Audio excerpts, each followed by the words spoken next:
Magandang araw, Words of Life family. Welcome po sa ating online Sunday service. Kamusta po kayo? Isa pong pribilehiyo ang makasama po kayo sa panahong ito. Sa kabila po ng ating pinagdadaanan, binigyan po tayo ng pagkakataon na magkatipon-tipon kasama po ang ating mga pamilya. Kaya po, tara na at magpuri sa ating nag-iisang Diyos at tagapagligtas.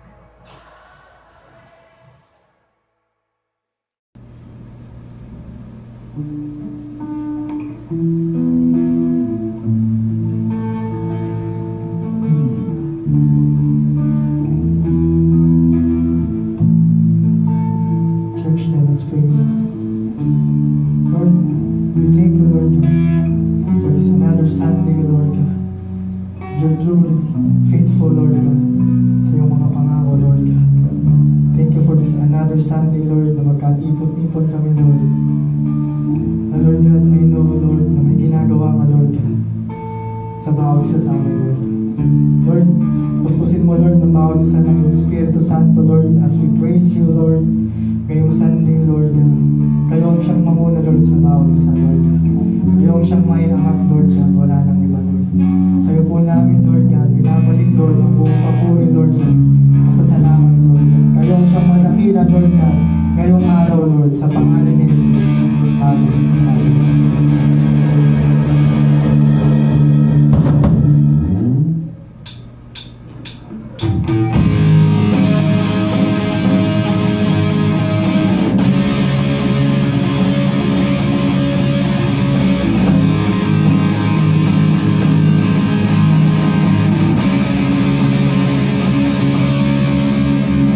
We just want love. You come to storm.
Everything else can wait.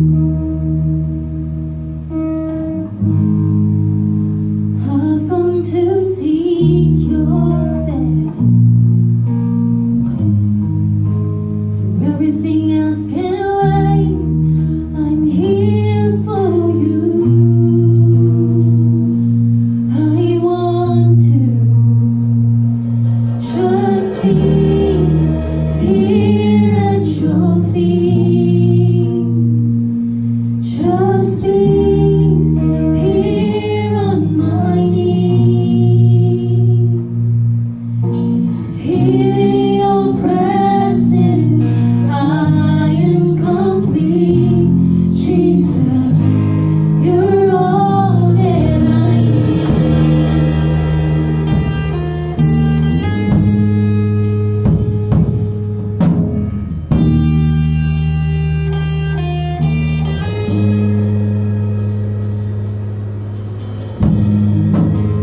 Everything else can wait. I've come to seek your face. Everything else can wait. I'm here for you. I want to trust me here on my knees. Trust me here on my knees. Here in your presence, I am complete. Jesus, you're all that I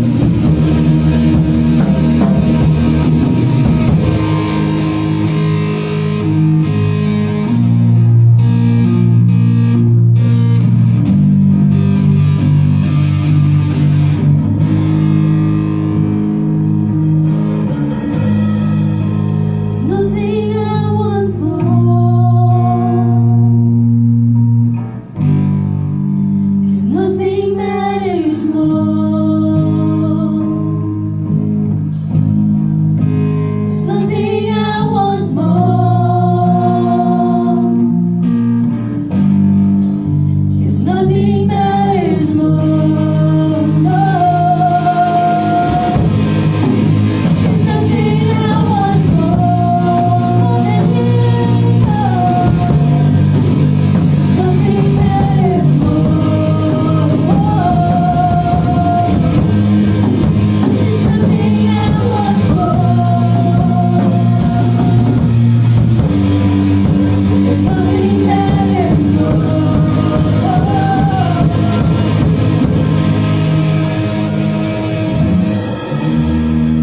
Here at your feet,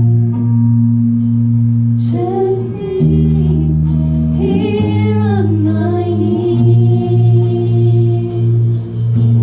Here in your presence, I am complete. Jesus, you're all that I need. Here at your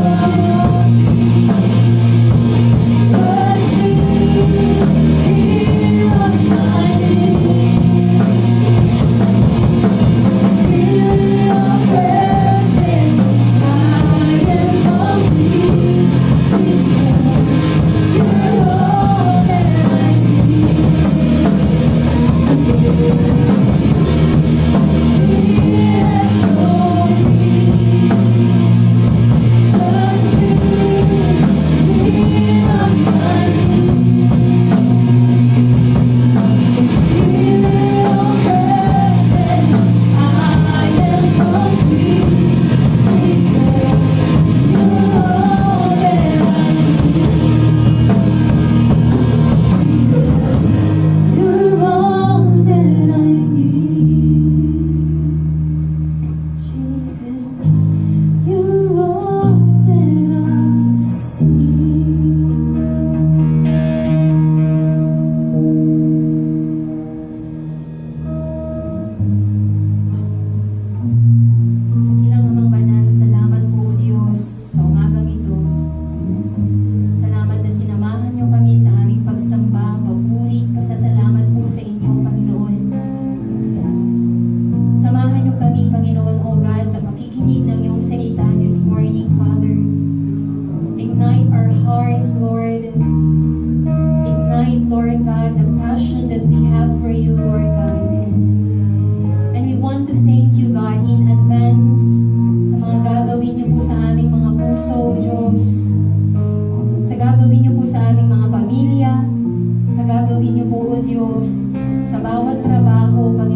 Good morning everyone. Kamusta po kayo? We miss you. I hope ng bawat isa ay nasa mabuting kalalagayan dahil sa habag at mayaman na biyaya ng Panginoon. Just in case na hindi maganda ang kalalagayan mo sa salukuyan, sorry for that. We have been praying for you and we love you so much. Higit sa lahat, huwag mo itong kalimutan. Pwede mong kalimutan na mahal ka namin at pinagpipray ka namin. Huwag mo itong kalimutan. Mahal na mahal ka ng Diyos na may-ari at may lalang sa ating buhay. And for me, that's comforting. Nais kong pasalamatan ang ating Kids Church at ang ating music ministry kasama na yung Pulse Leadership. Thank you so much for your unchanging, untiring commitment to use your time, talent, and treasure to serve God in your respective ministry. Alam kong tuwang-tuwa ang Diyos, pumapalakpak ang mga anghel sa langit sa inyong ginagawa kasi nagpapagamit kayo to expand the kingdom of God and most especially to exalt the name of Jesus Christ. I hope na ang bawat isa ay sinamahan nyo kami kanina sa Kids Church at the same time sa ating worship. At higit sa lahat, ang dalangin ko na experience natin ang presensya ng Panginoon sapagkat ang presensya ng Diyos ay walang katulad. Nagdudulot ito ng fullness of joy. If you look for joy, look for the presence of God. And how to experience the presence of God? We must worship. The moment we must worship, we experience the presence of the Lord. And when we experience the presence of God, indeed, you will experience the fullness of joy. This morning po, ipagpatuloy natin ang ating topic na medyo matagal-tagal na nating pinag-usapan ay patungkol sa attitude in adversity. I hope na may mga natutunan tayo sa ating mga nakaraang pinag-usapan. At higit sa lahat, in-apply natin to sa ating mga buhay upang sa ganon, lalong mag-elevate ang ating paglilingkod sa Panginoon. Sa Bible, as far as our attitude in adversity is concerned, mayroon lamang nag-iisang tinuturo ang Biblia kung ano ang magiging attitude natin every time we experience adversity. Ano po ito? Yung tinatawag na positive attitude. Why? Kasi the moment we will have a positive attitude, we will have an advantage in our adversity. And therefore, we will have an advancement. Now, ano po ang foundation ng positive attitude every time we have an adversity? Hindi po positive thinking. Medyo mababaw ang positive thinking as far kung i-compare mo ito sa positive attitude. Ang positive attitude kasi, ang pinaka-foundation nito ay the plan of God for us, second, the promises of God for us, the purpose of God for us, and lastly, the power of God for us. Dahil sa apat na P na yun, magiging positibo tayo every time we encounter the problem. Sabi ni Dr. John Maxwell, the issue is not what happened to us, but what happened in us. In other words, hindi mahalaga kung ano ang nangyari sa atin. Ang pinakamahalaga, anong naidudulot na mabuti, anong natutunan natin doon sa nangyayari sa atin sa kasalukuyan, lalong-lalo na sa pandemic na ito. I hope na ang pandemyang ito sa grasya ni Lord ay hindi masayang sapagkat mayroon tayong mga natutunan na positive lesson na dahil dito tayo ay nag-i-improve bilang tao. Can we say amen for that?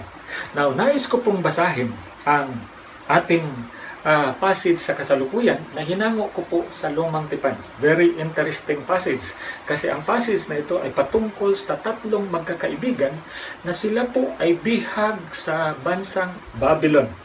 At bukod sa sila ay bihag, sila po ay mga kabataan pa.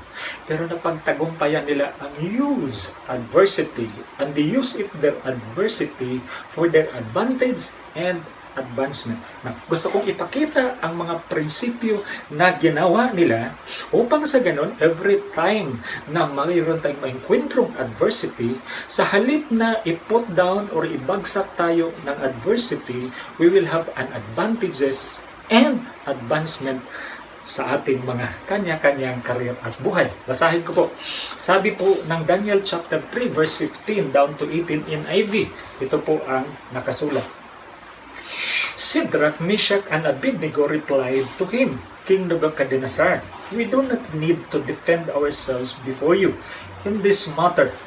We are thrown into the blazing furnace. The God we serve is able to deliver us from it. He will deliver us from your majesty's hand. But even if he does not, we want you to know, your majesty, that we will not serve your gods or worship the image of gold you have set up for us.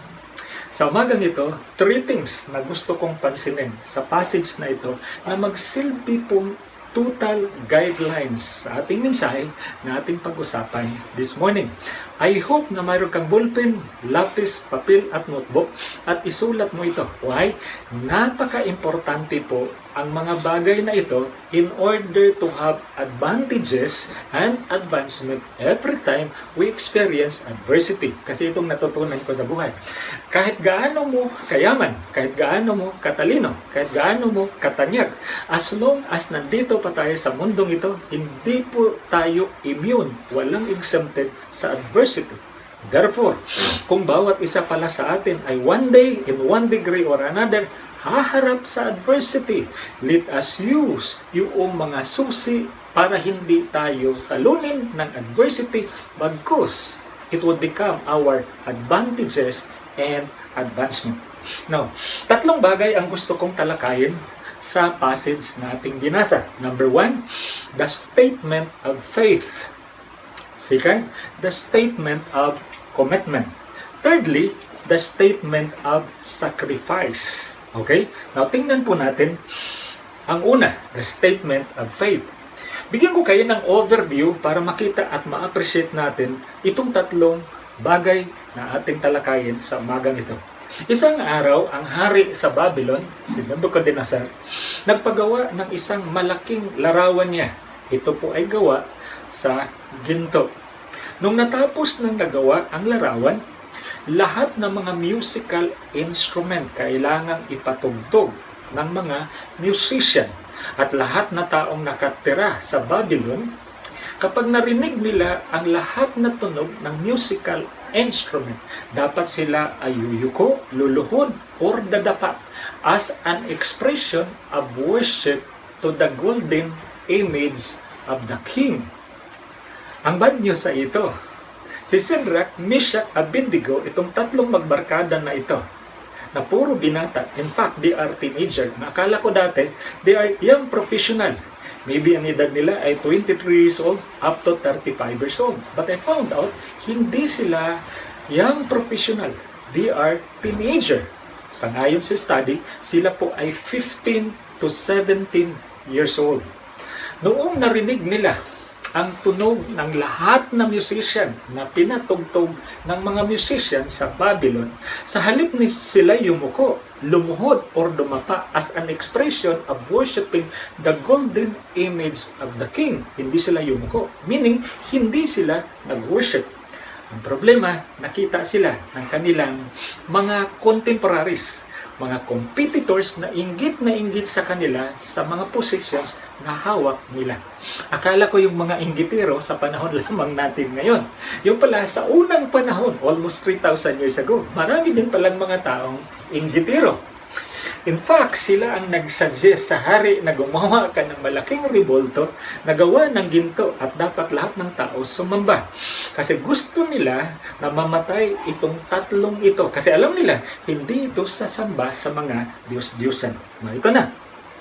Nireport nila kaagad sa hari ang nangyari na mayroon kang 3 official kasi may hawak na crucial position si Shadrach, Meshach, Abednego sa Babylon. Sila ay mga political advisors. If I'm not mistaken, they're also governors ng Babylonia. Nireport nila, sabi na, mahal na hari, mayroong 3 tao na noong tumunog ang lahat na musical instrument at ang lahat na taong nakarinig ay dapat mag-bow down, dumapa, or lumuhod as an expression of worship to the golden image. Lahat ng tao nakita namin nag-worship, maliban lang sa 3 official. Sino sila? Shadrach, Meshach, Abednego. Nung narinig ito ng hari, nagalit siya. Bakit? Kasi batas po ito. So anong ginawa niya? Pinatawag niya ang tatlong magkaibigan na kanyang official to verify kung totoo ba ito. And then nalaman niyang totoo. Hindi nagsinungaling ang tatlong kabataan na ito. Pero ang sabi niya, bibigyan ko kayo ng pangalawang pagkakataon. Oh, bigyan ko kayo ng pangalawang pagkakataon to worship my golden image. Pagkatapos nung sinabi ito ng hari, sabi ng tatlong magkaibigan, sabi niya, Sir, hindi na kailangang dipinsahan namin ang aming sarili doon sa batas na ginawa mo. Kasi we are not powerful kung itatapat sa power mo. Hindi na kailangan namin dipinsahan ang aming sarili. Hindi na rin namin kailangan ipaliwanag kung bakit hindi kami sumamba dyan. Kasi ang paniniwala sa mga Hudyo, kasama si Shadrach, Meshach, Abednego ay ito. Ang totoong pagsamba ay ibibigay lang to exclusive, conducive sa totoong Diyos. At ang Diyos sa definition ng Biblia, siya po ang taga-likha sa lahat ng bagay at hindi siya ang nilikha. Siya ang lumalang sa lahat ng bagay, kasama ang lupa at langit, kasama ang ating mga buhay, at hindi siya ninalang. Dahil diyan sa kanilang pagkakaintindi, kung yung ribulto or larawan ay nilalang lang, therefore hindi Diyos. Dahil hindi ito Diyos, hindi nararapat na sambahin. So ang ginawa nila, sabi na, Sir, hindi namin sambahin yan. Pero kung galit ka sa amin, parusahan nyo kami. Look at the statement. Ito yung statement of faith na para sa akin nakakashock, nakakagulat. You know why? Kasi mga kabataan sila. Mga kabataan. At that time, ang Bible po ay hindi pa kompleto. Chances are, ang kanilang nabasa na Biblia, yung unang 5 aklat lang sa lumang tipan na sinulat ni Moses. Ano yon? Genesis, Exodus, Leviticus, Deuteronomy, at saka Numbers. Yun lang ang kanilang nabasa. Pero despite the fact na kulang ang kanilang natutunan sa Bible, mayroon silang exceptional, amazing na pananampalataya sa Diyos. Basahin ko po yung statement of faith as an expression that they believe God kung anong kanilang natutunan na nabasa sa lumang tipan. Sabi niya, if we are thrown into the blessing furnace, look at the faith of these 3 friends. The God we serve, yung Diyos na aming pinaglingkuran, hindi yung Diyos na ginawa. Sabi niya, God we serve is able to deliver us. Gusto kong i-highlight mo yan, markahan yung salitang able to deliver us. The word able, ang ibig sabihin niyan ay all-powerful. Diyan natin hinango yung salita sa theology na omnipotent, meaning all-powerful. Ang ibig sabihin niyan, supreme, sovereign. Meaning, lahat ng kapangyarihan sa mundong ito, yung Diyos na pinaglingkuran ni Shadrach, Meshach, Abednego, mas powerful sa lahat ng kapangyarihan. At ang paniniwala nila, nitong 3 magkaibigan na to, kahit itapon mo kami sa naglagablab na pugon, kaya kaming iligtas ng Diyos kasi ang Diyos na aming pinaglingkuran, mas powerful sa inyo at mas powerful sa pugon na yan. Noong narinig po ito, ni Haring Nebuchadnezzar, nainis at nagalit siya. Now, some of you, alam na natin ang kwento. Sa sobrang inis at galit niya, na sa tingin niya, ininsulto ninyo ako. Lalo niyang pinainit ang pugon 7 times. Ulitin ko po, 7 times. Now, according to study, according to history, hindi pa nga dinoble sa 7 times ang init. Wala pang taong tinapon roon na isa na nabuhay. Regardless kung gaano ka-popular or gaano ka-magikero or albularyo. Lahat na tinapon doon, patay. Kung hindi pa pinainit ng 7 times, patay lahat na tinapon doon.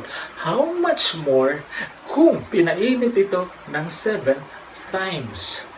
Now, isang pastor nagsabi, faith is the currency in heaven. Meaning to say, kung gusto mo na may makuha ka ng mga importanteng bagay sa langit at mapupunta sa iyo kasi kalooban ni Lord, kailangan mong gamitin ang pananampalataya.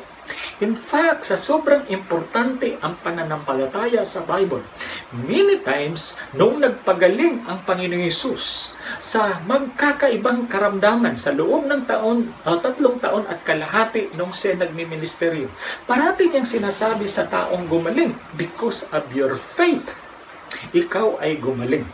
Nung nabasa ko yan, na-intriga ako. Sabi ko, bakit hindi sinabi ni Lord? Because of my power, ay gumaling ka. Instead, ang sinabi niya, because of your faith, ikaw ay gumaling. Ang ibig sabihin, walang problema sa kapangyarihan ng Diyos. But in order to activate the power of God, we need to do our part. And our part is to believe that God is able to do a healing or a miracle for us. Woo! In fact, ang writer ng Hebrews ang nagsabi, Hebrews chapter 11, verse 6, sabi niya, it is impossible to please the Lord without faith.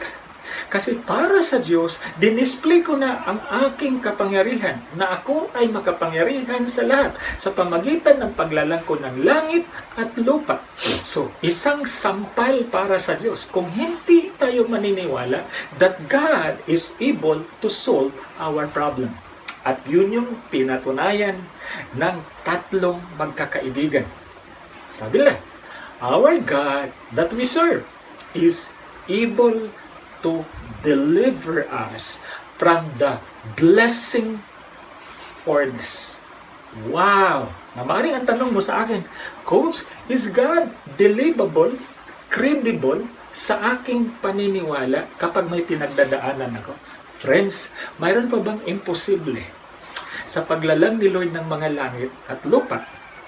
According to the history, wala pang isang eksperto, wala pang isang sayantipiko na lumalang sa lupa at mga langit. Noong ginawa ng Diyos yan, nagawa niya in the twinkling of an eye. Walang kahirap-hirap, walang kapagod-pagod. Kung nagawa niya ang mga langit at lupa, yung pa kayang pinagdadaanan mo na hindi niya kayang lutasin. Ang kailangan lang ng Diyos, you must trust Him, you must believe Him. Can we say amen for that? Now look at this. Ang tanong ko sa sarili ay ganito. Sabi ko, bakit kaya nagkaroon ng pananampalataya ang 3 magkaibigan na to? Despite to the fact na bihag sila. Second, hindi nila kasama ang kanilang mga magulang sa Babylon. Third, wala pang kumpletong Bible at the time. Fourth, hindi pa uso ang mga online messages na katulad nito. Friends, ano po ang ibig sabihin nito?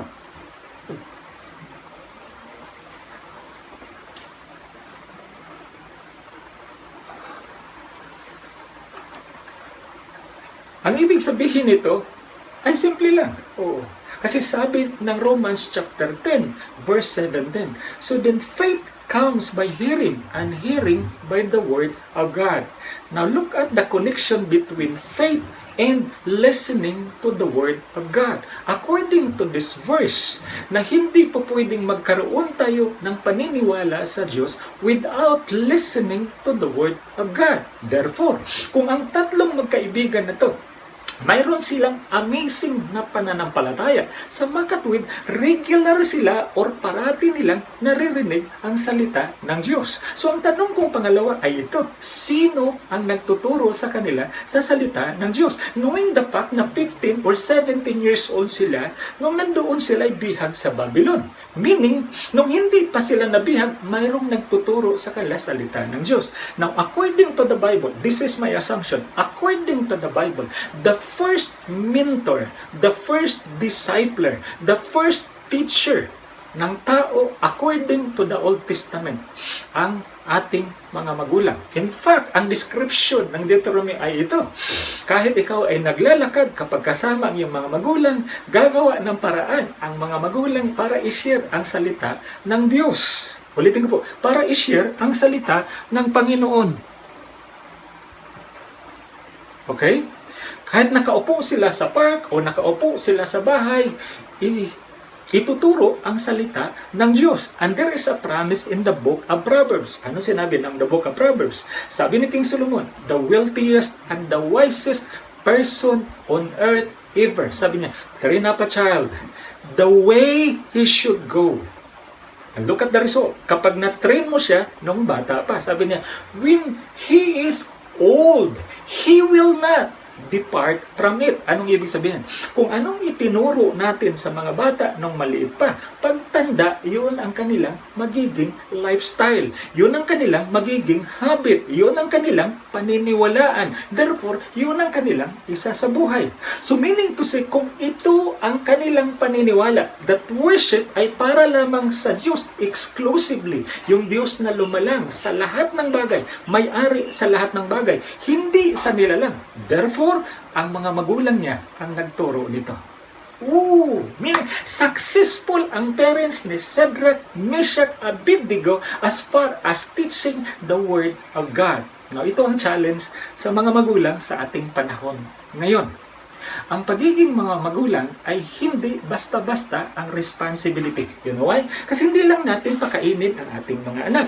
Hindi lang damitan. Hindi lang paparalin. Kundi higit sa lahat, ilapit natin sa Diyos. Isang kwento na tuwang-tuwa ako. Within this week lang, last week, sabi niya sa akin, buhat noong nagka-lockdown, gabi-gabi, mayroon silang Bible study na ginagawa sa kanyang pamilya. And maybe, nag-invite sila na makakilala, makaibigan, at makapitbahay sa kanilang Bible study. At ginagamit nila ang mga salita ng Diyos na kanilang naririnig sa online yung mga tao, mga kaibigan, at mga kakilala nila. Wow! Wow! Take advantage this adversity. Use it to bring us closer to the Lord, especially ang ating mga kanya-kanyang pamilya. Can we say amen for that? Now, yung ginawa ng mga magulang is Shadrach, Meshach, at Abednego. That's why noong naharap nila ang adversity in life, sa halip po na sila ay mag-backslide, hindi sila nag-backslide. In fact, kapag inaral mo ang konteksto ng passage na ito, mas maraming naniniwala because of their stand. They stand for God. That's why they stand out. Can we say amen for that? Now, ito yung sinabi ng isang writer. Basahin ko po concerning faith. Sabi niya, "Feed your faith and your doubts will starve to death." Wow! What a wisdom! Kapag pinakain daw natin ang ating paniniwala sa Diyos, ang magiging resulta, pinapatay natin ang ating pagdududa patungkol sa Diyos. Therefore, kung malakas ang ating duda patungkol sa Diyos, isa lang ibig sabihin yan. Ang ating pinapakain o binigyan pa ng multivitamins ang ating doubt, instead ang ating pananampalataya. Therefore, kung payatot ang ating pagdududa sa Diyos, isa lang ibig sabihin yan, maraming pagkakataon na tayo ay nakikinig, nagbabasa sa salita ng Diyos. Why? Faith cometh by hearing. Hearing to what? Hearing the Word of God. Kaya saludo ako sa iyo kung ikaw ay parating nagbabasa sa salita ng Diyos, mayroon kang cell group, mayroon kang Bible study, at the same time, mayroon kang panahon na makinig sa Word of God every Sunday. Why? Kasi ang salita ng Diyos ay pagkain sa ating pananampalataya. The more na tayo'y makinig sa salita ng Diyos, the more natataba ang ating pananampalataya. At kag tumaba ang ating pananampalataya, automatic ang ating pagdududa sa mga pangako ng Diyos ay namamatay. No wonder why kung bakit ang dami mong sagot sa iyong pananalangin. Can we say amen for that? Okay? Now, punta tayo sa pangalawa. A statement of commitment. Ito yung pangalawa na sinabi nila. Una, statement of faith. Meaning, mayroon silang currency in heaven. That's why ang dami nilang na-experience na mga bagay na makalangit ng panahon na sila ay official sa Babylon. Second, statement of commitment. Now, let me define first what is commitment. Sa Tagalog, ang commitment ay isang pangako. Subalit nung inaral ko po ito, hindi lamang siya regular na pangako, kundi siya ay isang aksyon doon sa iyong pangako. Parang ganito, kapag nangako ka sa kasalan halimbawa, till death do us part. Kaya lang, hindi na naging totoo yan. Parang nagiging tradisyon lang na kailangang sabihin, oo, pero hindi na isa sa buhay ng mga taong nagpakasal. Kasi kung nagiging totoo yan, wala sanang naghihiwalay na kinasal.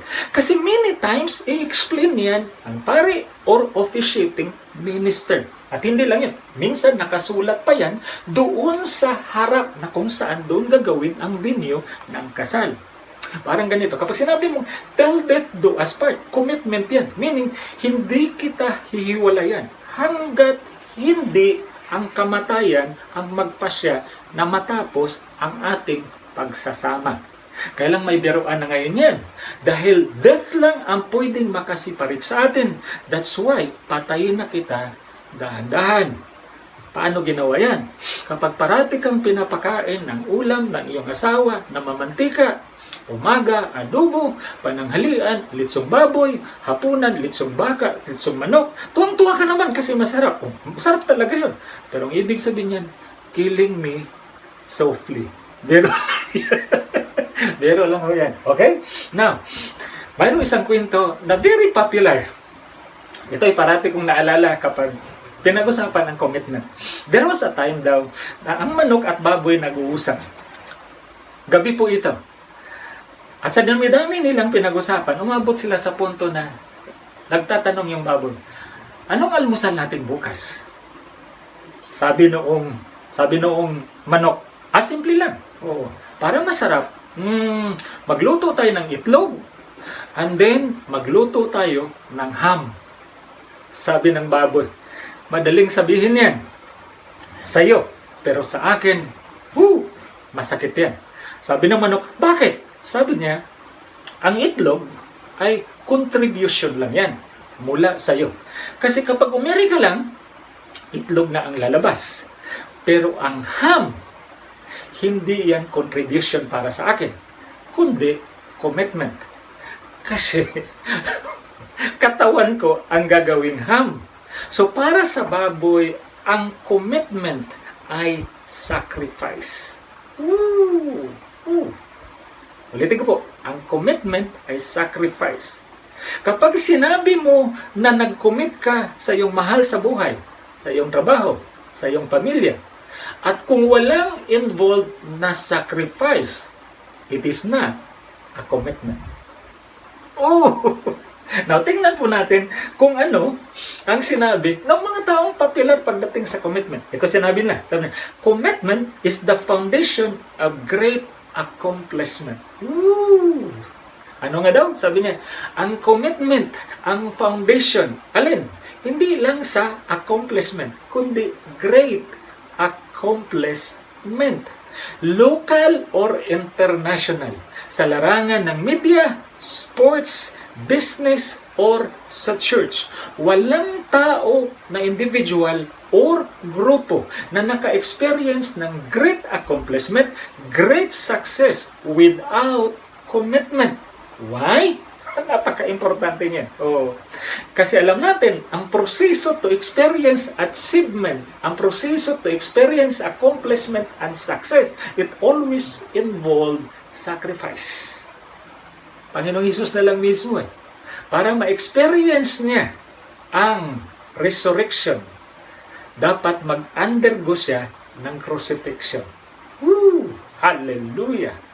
That's why may kasabihan tayo. No pain, no gain. No guts, no glory. In fact, mayroon pang mga modification sa Bible yan. No breaking, no blessing. Great breaking means great breakthrough and blessing.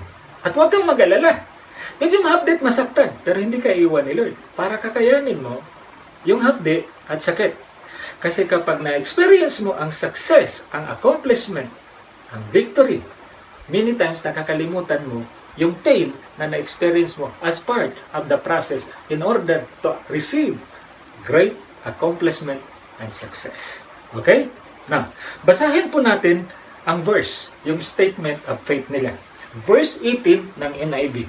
Sabi po nung tatlong magkaibigan, sabi niya, but even if he does not, we want you to know, your majesty, that we will not serve your God. What a commitment. Sabi niya, kung pipiliin man ng Diyos na hindi kami iligtas sa naglagablab na pugon, just in case magpasya si Lord na mamatay kami ngayon sa pamagitan ng apoy na yan, this is our commitment. We will not change our mind that we will worship only our God, not your golden image. Dito ka nakita. Wow! Unshakable commitment. Unshakable faith. Sa kabila ng lahat na sila'y mga teenager pa, pero ang kanilang pananampalataya para na sa mga matured na tao. One thing I realize, akala ko dati, ang malaking paniniwala sa Diyos, ang may-ari lang yan, yung mga taong matured ang edad. I found out nung inaral ko ito. May mga taong matanda ng edad, pero hindi matured ang commitment or paniniwala sa Diyos.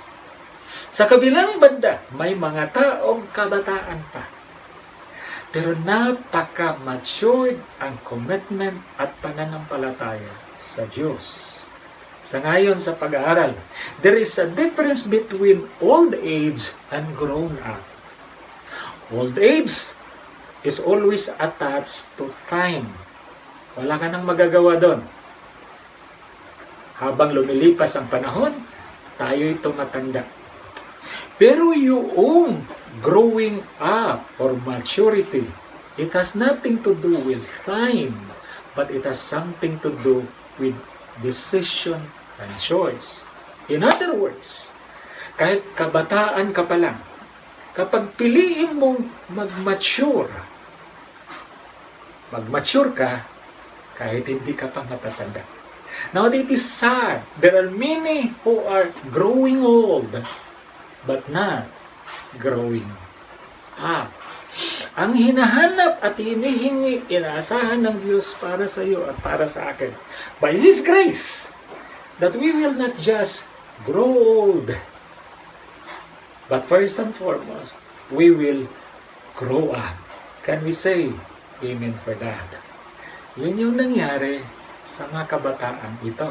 Sabi nila, kung piliin man ng Diyos na hindi kami iligtas sa naglagablab na pugon, it will not change our commitment that there is only one deserving our worship, and that's our God, not the golden image of yours. What a commitment. This is between life and death commitment. Ang layo ng tatlong magkaibigan na to. Without any hesitation, without any thinking. Yan yung sagot nila sa mahal na hari. Wow! Grabe. Kung i-compare natin ang kanilang buhay sa buhay ng mga kabataan ngayon, ang layo. Maybe ang dahilan, ang mga kabataan, nung mga maliit pa, ay hindi naturuan ng salita ng Diyos. At dahil hindi naturuan ng salita ng Diyos, hindi lumago ang kanilang pagtitiwala na nagbubunga ng malaking commitment sa Diyos.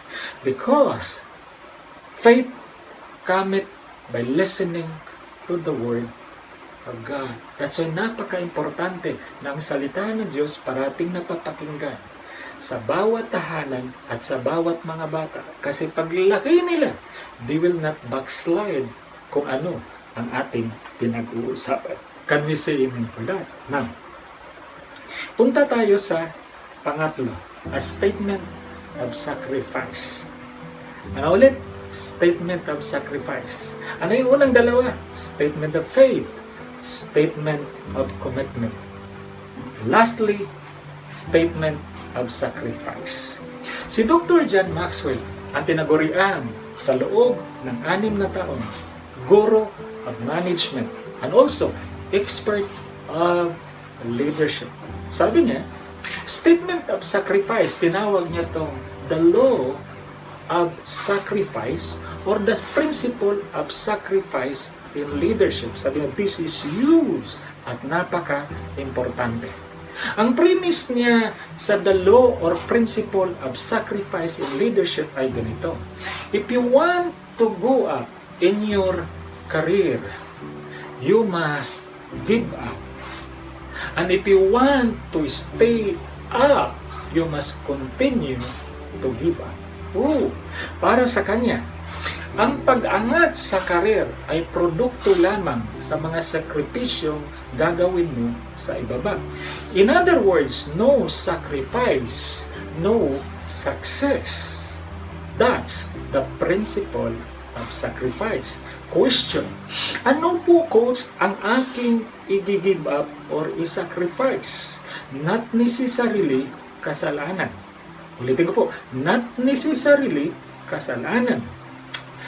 Many times, ang ating isakripisyo, mga bagay na mahalaga sa ating mga puso, kailangan nating i-give up, kailangan nating bitawan, upang sa ganon, yung mga bagay na marami na mas mahalaga, matatanggap natin isang araw. That's the law of sacrifice. Sometimes we need to sacrifice something good in us in order to achieve, to receive many things which is best for us. Can we say amen for that? Makikita mo yan sa John 3:16. Sinakripisyo ng God the Father ang kanyang precious na nag-iisang anak. And because He sacrifices His one and only Son, one day He receives so many children. Isa ikaw doon. Hallelujah. Why? The law of sacrifices. If you want to go up, you must give up. If you want to stay up, you must continue to give up. Question. Gusto mo bang umangat ang karir mo? Gusto mo bang umangat ang calling mo? Kung gusto mo, there are things which are important to you that you need to give up so that the things na wala pa sa'yo, na mas importante sa'yo in the future, matatanggap mo. Wow! What an amazing truth! Now, tingnan natin ang ginawa, ang sinabi ni Maxwell patungkol sa the law of sacrifice. Sabi niya, everything worthwhile is uphill. Anong ibig sabihin niya? Lahat na bagay na importante ay hindi pababa. Paakyat yan. Alam natin, kapag umakyat ka ng bundok, nakakapagod yan. Madali tayong mapagod. Hindi madali. Hindi basta-basta. The challenge is this. Ang ating natural tendencies is downhill. We have habits na pababa, hindi paakyat. Sa magkatuwid, if everything worthwhile is uphill, there is no such thing as success as parang tsansa lang, natsambahan ka. Dapat magiging intentional ka. Ang good news sa ito, the moment nandoon ka na sa taas, yung mga hapdi, yung mga hirap, yung mga lungkot, yung mga luha na binitawan mo noong panahong sinakripisyo mo, ang mga bagay na mabuti sa'yo, para matanggap mo ang mga bagay na marami na mas mahalaga po sa'yo. Many times, nakakalimutan mo yan. Parang nanay yan, kapag naglilibol pa siya sa panganganak, hirap na hirap siya. But the moment na lumabas ang baby, many times, nakakalimutan niya ang hirap noong paglilibol. Lalo na nung nakita niya, nakamukha niya ang kanyang anak. Tingnan natin ang sinabi sa Bible patungkol dyan. Statement of sacrifice. Verse 18 NIV, again, sa chapter 3 ng Daniel.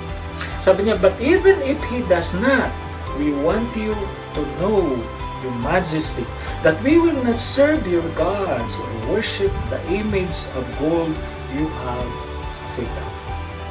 Gusto mo kung markahan mo yung praise na sabi niya. Even if he does not. Wow. Meaning to say, kung mamatay man kami ngayon, we're willing to sacrifice our lives para lang sa aming paniniwala. What a statement of sacrifice. Sobra. Madaling magsakripisyo kung hindi involved siguro ang buhay. Pero itong mga ito, hindi lang wallet ang sinakripisyo, hindi lang trabaho, kundi buhay. At alam natin dahil kabataan pa ito, malayo pa ang mararating. But they are willing to sacrifice their lives simply because alam nila, mas mahalaga sa amin ang Diyos kaysa amin mga buhay.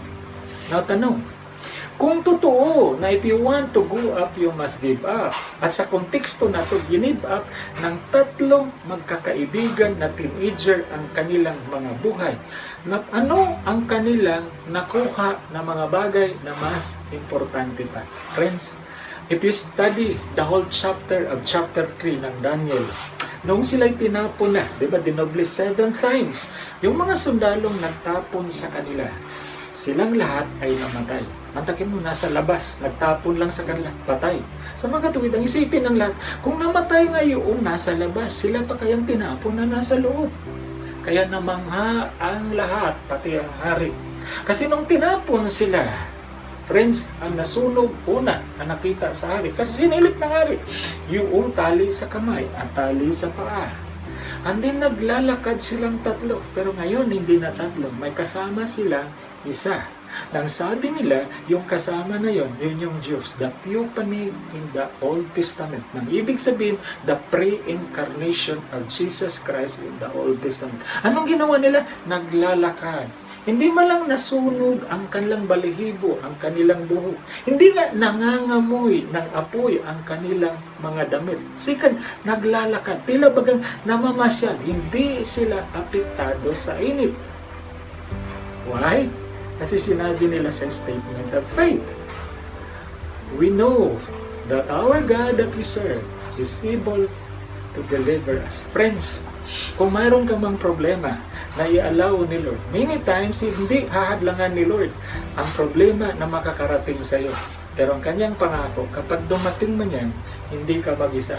Sasamahan ka ng Diyos habang nandoon ka sa problema. At yun yung exactly na makita mo sa passage na ito.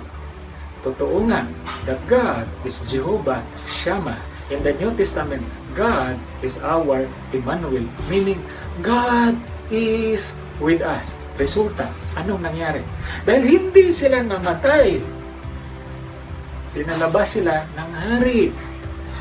At nung pinalabas sila, alam natin ang kwento, hindi lang sila nakalaya sa naglagablab na apoy. Prinumot sila lalo ng hari. Wow! It goes to confirm. If you want to go up, you must give up. At yung promotion nila at pagkalaya doon sa naglagablab na apoy, kinonfirm mo yan sa isang verse sa Romans chapter 8. Nung sinabi ni Apostol Pablo, we are more than conquerors. According to David Jeremiah, that's the only verse na ginamit niya, more than conquerors. Kasi ang normal na mga verses ay ganito, we are conquerors. We are an overcomer. That's the only verse na sinabi niya, we are more than conquerors. At ang according to Him, ang ibig sabihin niya na more than conquerors, God is not just promising that in every problem, in every adversity, we can conquer. Kasi tinalo na yan ni Lord 2,000 years ago. That's why we are not fighting for victory. Instead, we are fighting from the position of victory na ginawa ni Lord 2,000 years ago. Kasi lahat na problema, tinalo ni Lord yan. At magiging recipient ka niyan the moment you are in Christ. That's why napaka-importante that you open your heart and accept Christ as your personal Savior and Lord. Kung hindi mo pa nagawa yan, accept Him. Kasi kapag ginawa mo yan, you are recipient to the victory of Jesus 2,000 years ago. Lahat na problema sa finances, sa kalusugan mo, sa relationship, sa lahat na trabaho mo, lahat yan tinalo na ni Lord. Dahil tinalo na ni Lord, don't fight for victory. Instead, fight from victory to victory. Na pangalawang ibig sabihin ng we are more than conquerors, hindi lang natin mapagtagumpayan ang problema. Pagkatapos natin mapagtagumpayan ang problema, lalong aangat ang buhay natin. Yun ang nangyari kay Shadrach, Meshach, Abednego. At gusto ni Lord na yun din ang ma-experience mo. Not just victory, kundi aangat ang buhay mo, ang kabuhayan mo after you experience the victory. Woo! Friends, kung gusto mong maranasan yan, one thing ang dapat mong gawin. Number one ay ito. Open your heart. Accept Christ as your personal Lord and Savior. Kung gusto mo ito, can you close your eyes and follow my short but powerful prayer? And this is the prayer. Lord Jesus, thank you that you are my Savior and Lord. I open my heart and I accept you as my personal Lord and Savior. Forgive my sins, Lord. From now on forward, you are the only one that would drive my life. Thank you very much. In Jesus' name I pray. Amen. Let me pray for you.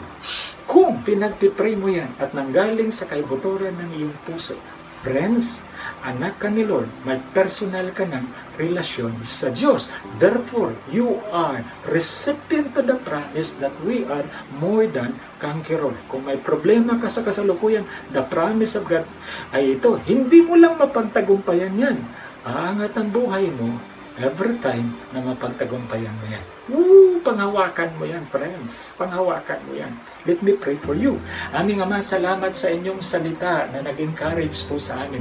Pour out your grace para sa mga tao hindi nagbubukas pa ang puso para gawin kang personal na Panginoon at tagapagligtas. That one day, Lord, they would decide to open their hearts and accept you as personal Lord and Savior, so that one day they will have a personal relationship with you, not religion.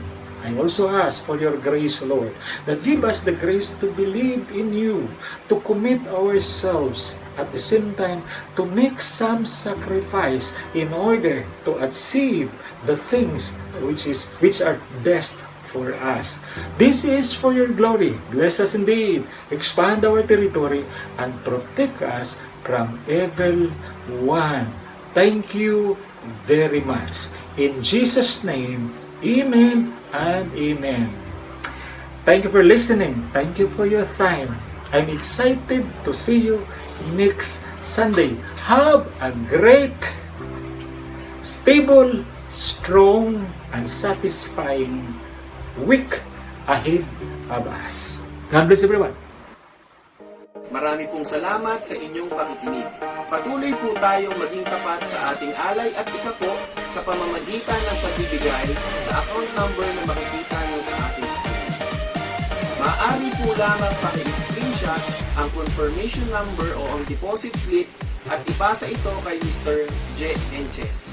Palagi po natin tatandaan na sa panahong ito, mas malaki at mas makapangyarihan ang ating Panginoong Diyos kaysa sa pandemiko.